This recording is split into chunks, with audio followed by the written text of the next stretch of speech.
بسم الله الرحمن الرحيم. الحمد لله الذي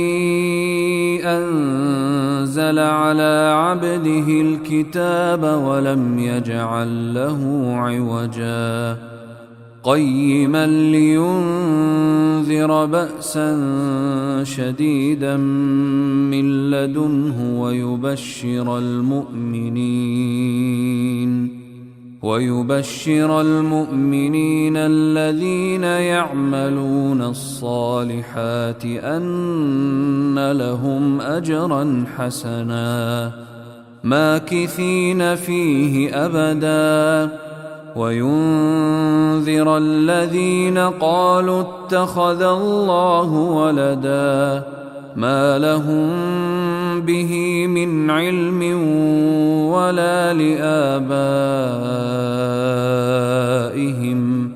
كبرت كلمة تخرج من أفواههم إن يقولون إلا كذبا فلعلك باخع نفسك على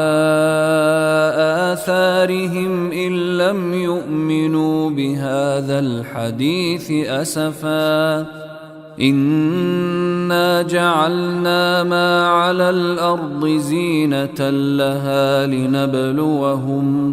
لنبلوهم أيهم أحسن عملا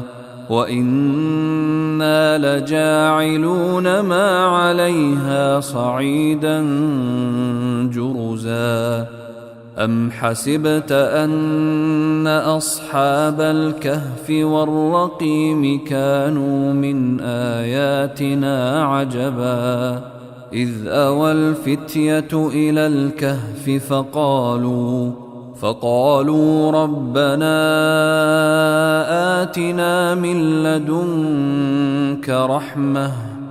فقالوا ربنا آتنا من لدنك رحمة وهيئ لنا من أمرنا رشدا فضربنا على آذانهم في الكهف سنين عددا ثم بعثناهم لنعلم أي الحزبين أحصى لما لبثوا أمدا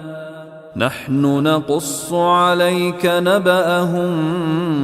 بالحق إنهم فتية آمنوا بربهم وزدناهم هدى وربطنا على قلوبهم إذ قاموا فقالوا ربنا رب السماوات والأرض لن ندعو من دونه إلها لقد قلنا إذا شططا هؤلاء قومنا اتخذوا من دونه آلهة لولا يأتون عليهم بسلطان بين فمن أظلم ممن افترى على الله كذبا وإذ اعتزلتموهم وما يعبدون إلا الله فأووا إلى الكهف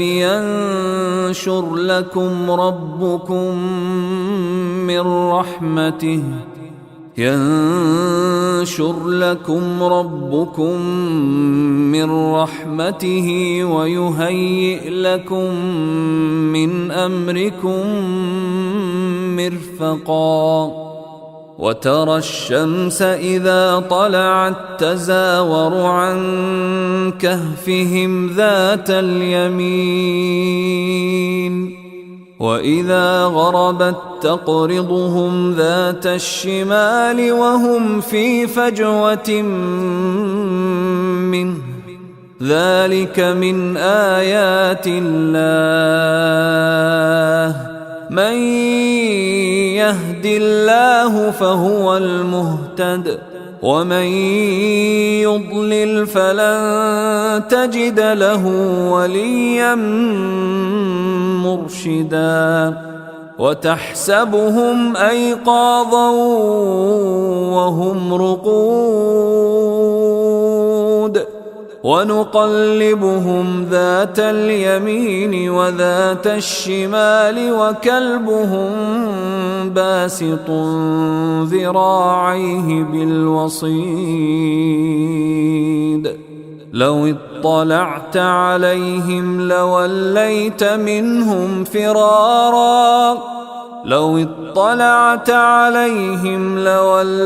منهم فرارا ولملئت منهم رعبا وكذلك بعثناهم ليتساءلوا بينهم قال قائل منهم كم لبثتم قالوا لبثنا يوما أو بعض يوم قالوا ربكم أعلم بما لبثتم فابعثوا أحدكم بورقكم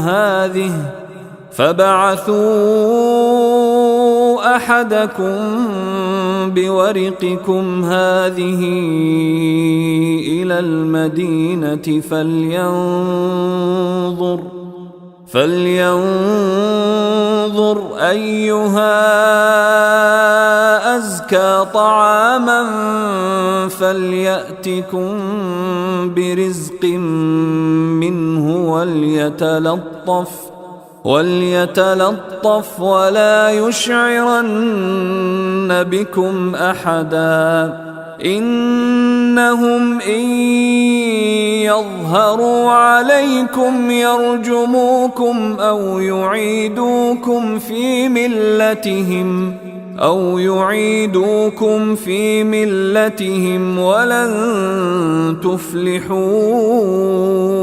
إذن أبدا وكذلك أعثرنا عليهم ليعلموا أن وعد الله حق وأن الساعة لا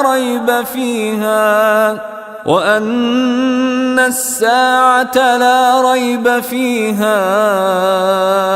إذ يتنازعون بينهم أمرهم فقالوا ابنوا عليهم بنيانا ربهم أعلم بهم قال الذين غلبوا على أمرهم لنتخذن عليهم مسجدا سيقولون 3 رابعهم كلبهم ويقولون 5 سادسهم كلبهم رجما بالغيب ويقولون 7 وثامنهم كلبهم قل ربي أعلم بعدتهم ما يعلمهم إلا قليل فلا تمار فيهم إلا مراء ظاهرا ولا تستفت فيهم منهم أحدا ولا تقولن لشيء إني فاعل ذلك غدا إلا أن يشاء الله واذكر ربك إذا نسيت وقل عسى أن يهديني ربي لأقرب من هذا رشدا ولبثوا في كهفهم 300 سنين وازدادوا 9 قل الله أعلم بما لبثوا له غيب السماوات والأرض أبصر به وأسمع ما لهم من دونه من ولي ولا يشرك في حكمه أحدا واتل ما أوحي إليك من كتاب ربك لا مبدل لكلماته ولن تجد من دونه ملتحدا واصبر نفسك مع الذين يدعون ربهم بالغداة والعشي يريدون وجهه ولا تعد عيناك عنهم تريد زينة الحياة الدنيا ولا تطع من أغفلنا قلبه عن ذكرنا واتبع هواه وكان أمره فرطا وقل الحق من ربكم فمن شاء فليؤمن ومن شاء فليكفر إنا أعتدنا للظالمين نارا أحاط بهم سرادقها وإن يستغيثوا يغاثوا بماء كالمهل يشوي الوجوه بئس الشراب وساءت مرتفقا إن الذين آمنوا وعملوا الصالحات إنا لا نضيع أجر من أحسن عملا أولئك لهم جنات عدن تجري من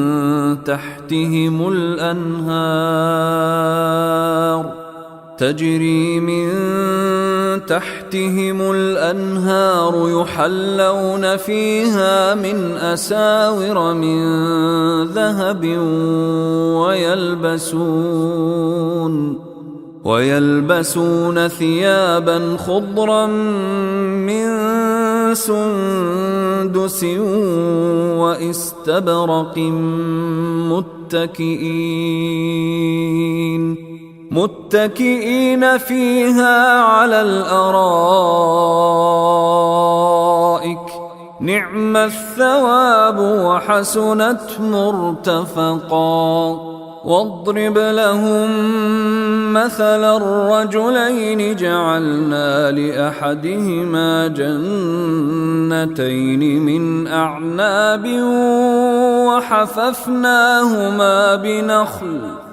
وحففناهما بنخل وجعلنا بينهما زرعا كلتا الجنتين آتت أكلها ولم تظلم منه شيئا وفجرنا خلالهما نهرا وكان له ثمر فقال لصاحبه وهو يحاوره أنا أكثر منك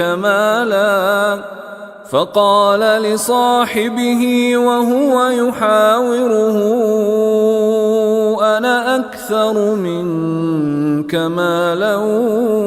وأعز نفرا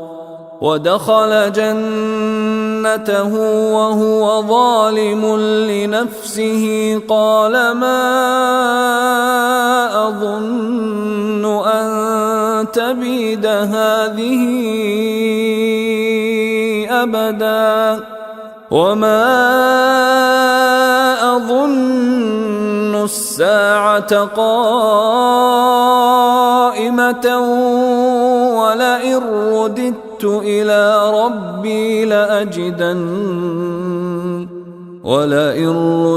إلى ربي لأجدن خيرا منها منقلبا. قال له صاحبه وهو يحاوره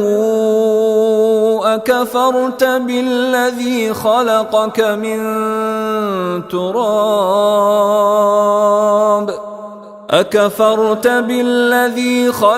من تراب ثم من نطفة ثم سواك رجلا لكن هو الله ربي ولا أشرك بربي أحدا. ولولا إذ دخلت جنتك قلت ما شاء الله لا قوة إلا بالله إن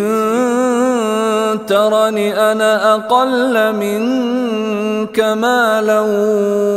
وولدا فعسى ربي أن يؤتيني خيرا من جنتك ويرسل عليها حسبانا من السماء فتصبح صعيدا زلقا أو يصبح ماؤها غورا فلن تستطيع له طلبا. وأحيط بثمره فأصبح يقلب كفيه على ما أنفق فيها وهي خاوية على عروشها ويقول يا ليتني لم أشرك بربي أحدا. ولم تكن له فئة ينصرونه من دون الله وما كان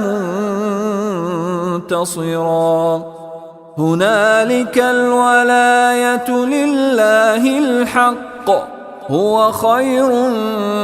ثوابا وخير عقبا. واضرب لهم مثل الحياة الدنيا كماء إن أنزلناه من السماء فاختلط به نبات الأرض فأصبح هشيما تذروه الرياح وكان الله على كل شيء مقتدرا. المال والبنون زينة الحياة الدنيا والباقيات الصالحات خير عند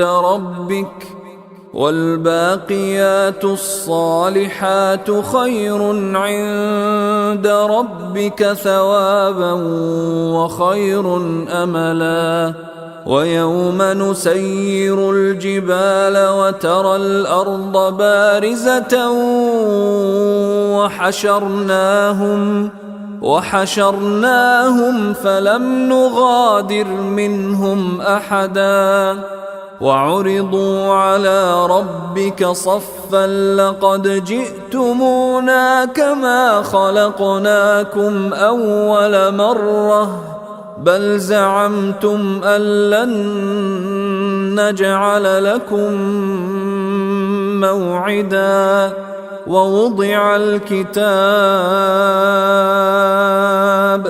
ووضع الكتاب فترى المجرمين مشفقين مما فيه ويقولون يا ويلتنا ما لهذا الكتاب لا يغادر صغيرة ولا كبيرة إلا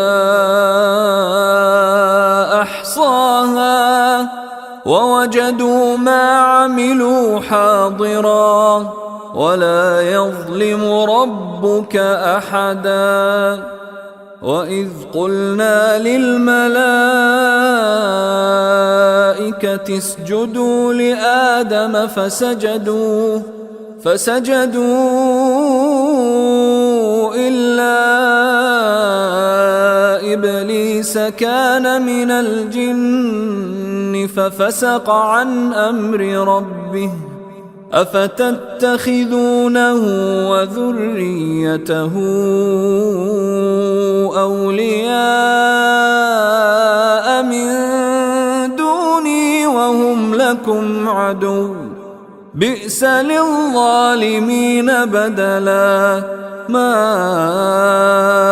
أشهدتهم خلق السماوات والأرض ولا خلق أنفسهم وما كنت متخذ المضلين عضدا. ويوم يقول نادوا شركائي الذين زعمتم فدعوهم فلم يستجيبوا لهم وجعلنا بينهم موبقا. ورأى المجرمون النار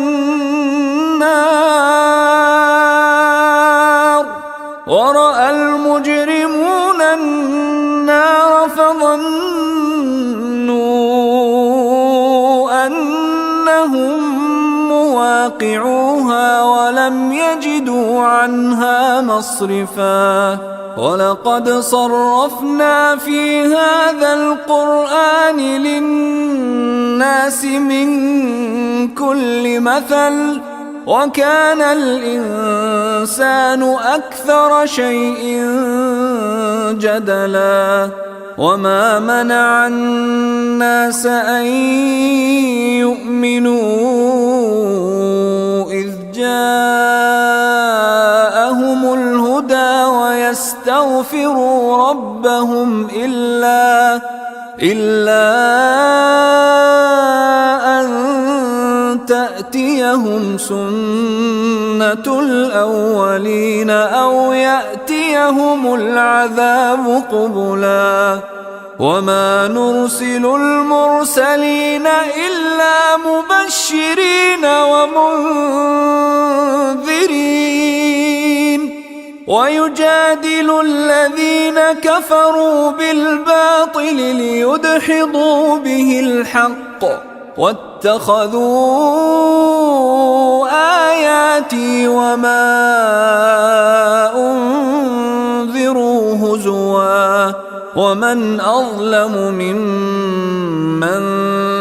ذكر بآيات ربه فأعرض عنها ونسي ما قدمت يداه.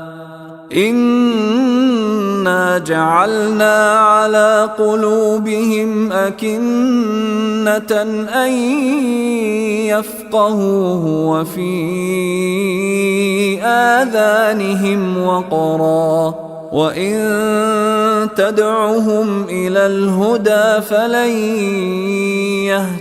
يهتدوا إذن أبدا. وربك الغفور ذو الرحمة لو يؤاخذهم بما كسبوا لعجل لهم العذاب بل لهم موعد لن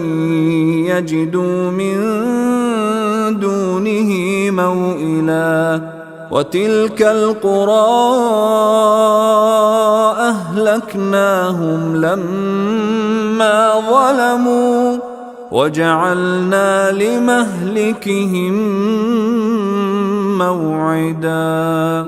وإذ قال موسى لفتاه لا أبرح حتى أبلغ مجمع البحرين أو أمضي حقبا فلما بلغا مجمع بينهما نسيا حوتهما فاتخذ سبيله في البحر سربا فلما جاوزا قال لفتاه آتنا غداءنا لقد لقينا من سفرنا هذا نصبا قال أرأيت إذ أوينا إلى الصخرة فإني نسيت الحوت وما أنسانيه إلا الشيطان أن أذكره واتخذ سبيله في البحر عجبا قال ذلك ما كنا نبغ فارتدا على آثارهما قصصا فوجدا عبدا من عبادنا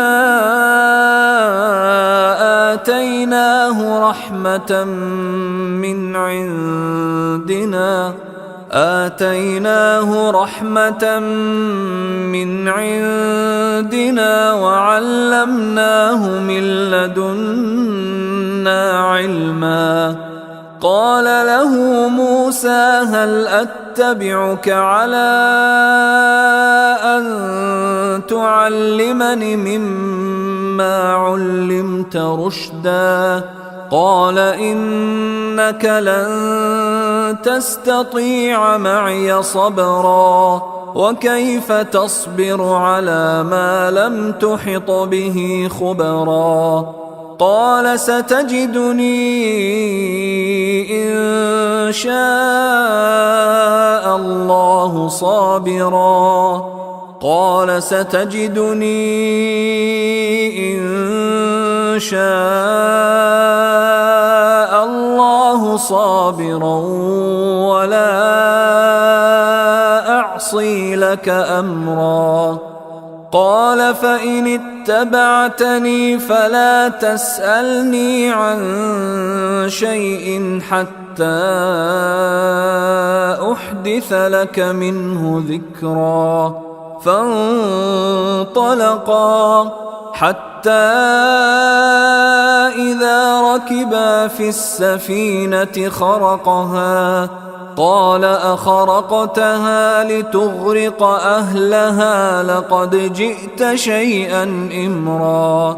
قال ألم أقل إنك لن تستطيع معي صبرا قال لا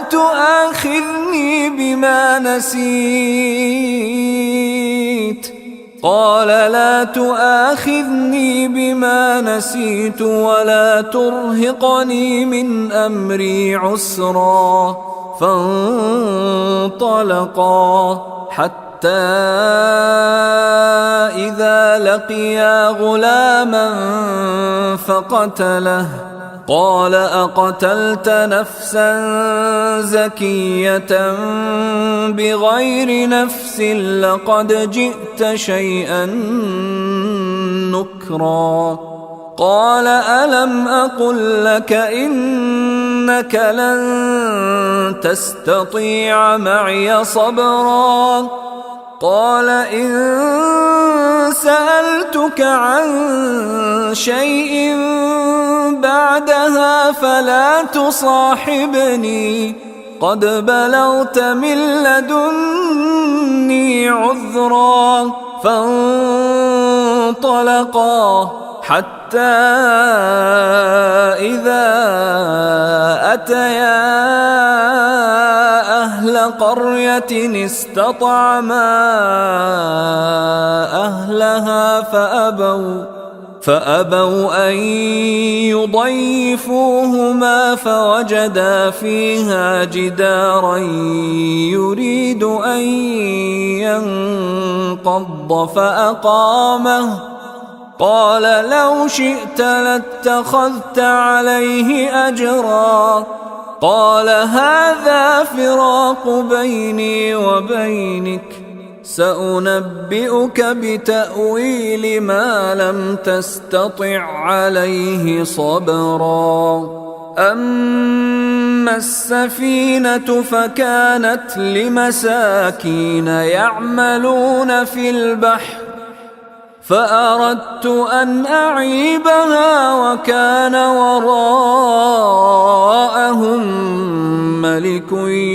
يأخذ كل سفينة غصبا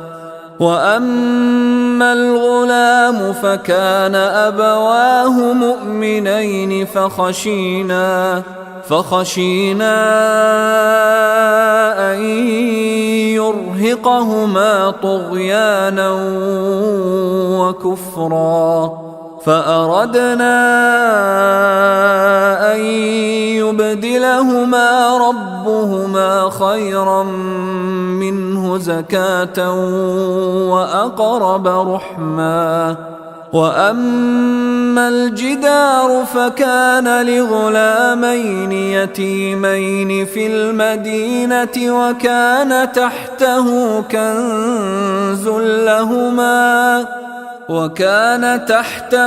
كنز لهما وكان أبوهما صالحا فأراد ربك أن يبلغا أشدهما ويستخرجا كنزهما رحمة من ربك وما فعلته عن أمري ذلك تأويل ما لم تسطع عليه صبرا ويسألونك عن ذي القرنين قل سأتلو عليكم منه ذكرا إنا مكنا له في الأرض وآتيناه من كل شيء سببا فأتبع سببا حتى إذا بلغ مغرب الشمس وجدها تغرب في عين حمئة ووجد عندها قوما قلنا يا ذا القرنين إما أن تعذب وإما أن تتخذ فيهم حسنا قال أما من ظلم فسوف نعذبه ثم يرد إلى ربه فيعذبه عذابا نكرا وأما من آمن وعمل صالحا فله جزاء الحسنى وسنقول له من أمرنا يسرا ثم أتبع سببا حتى إذا بلغ مطلع الشمس وجدها تطلع على قوم لم نجعل لهم من دونها سترا كذلك وقد أحطنا بما لديه خبرا ثم أتبع سببا حتى إذا بلغ بين السدين وجد من دونهما وجد من دونهما قوما لا يكادون يفقهون قولا قالوا يا ذا القرنين إن يأجوج ومأجوج مفسدون في الأرض فهل نجعل لك خرجا على أن تجعل بيننا وبينهم سدا قال ما مكني فيه ربي خير فأعينوني بقوة أجعل بينكم وبينهم ردما آتوني زبر الحديد حتى إذا ساوى بين الصدفين قال انفخوا حتى إذا جعله نارا قال آتوني أفرغ عليه قطرا فما استطاعوا أن يظهروه وما استطاعوا له نقبا قال هذا رحمة من ربي فإذا جاء وعد ربي جعله دكاء وكان وعد ربي حقا وتركنا بعضهم يومئذ يموج في بعض ونفخ في الصور فجمعناهم جمعا وعرضنا جهنم يومئذ للكافرين عرضا الذين كانت أعينهم في غطاء عن ذكري وكانوا لا يستطيعون سمعا أفحسب الذين كفروا أن يتخذوا عبادي من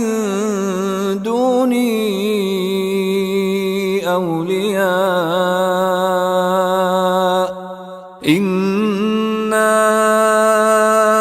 أعتدنا جهنم للكافرين نزلا قل هل ننبئكم بالأخسرين أعمالا الذين ضل سعيهم في الحياة الدنيا وهم يحسبون أنهم يحسنون صنعا أولئك الذين كفروا بآيات ربهم ولقائه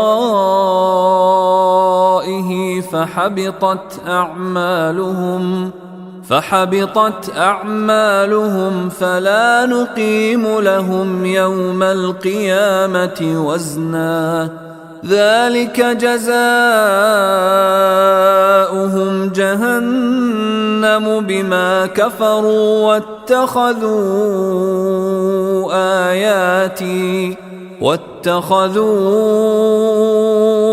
آياتي ورسلي هزوا إن الذين آمنوا وعملوا الصالحات كانت لهم جنات الفردوس نزلا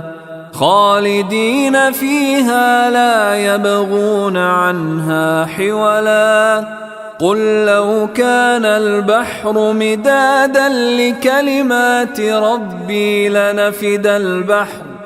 لنفد البحر قبل أن تنفد كلمات ربي ولو جئنا بمثله مددا قل إنما أنا بشر مثلكم يوحى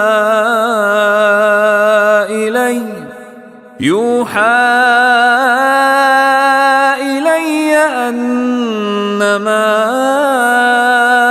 إلهكم إله واحد فمن كان يرجو لقاء ربه فليعمل عملا